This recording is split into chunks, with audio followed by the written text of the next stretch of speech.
What's up guys with another video. You remember guys, I paused the video, I took it off both of head right here because it has a misfire number 8. Already I took it off, I take it to the machine shop, they bring it back brand new guys. Look, you see the cover inside, the rubber value inside, those brand new, all of them. Right here, two, the new one.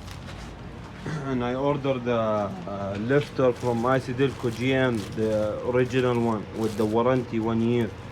Those brand new lifter, better you change them all.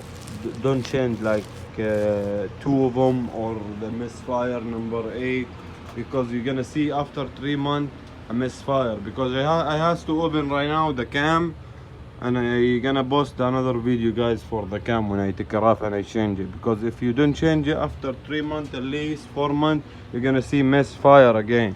Because like the Ram or the Chevy or the GMC, all of them the same. Those cam I took it off like 3 months ago from Dodge Ram, and that one from Dodge Ram 5.7 Hemi is same problem with the lifter right here. You see the lifter for the Hemi, how is it? This big and little bit, and the Chevrolet, but you see guys, broken. It was making noise too, the engine shaking, the car turn off for the Dodge Ram, but I already fixed it guys, we're done with it.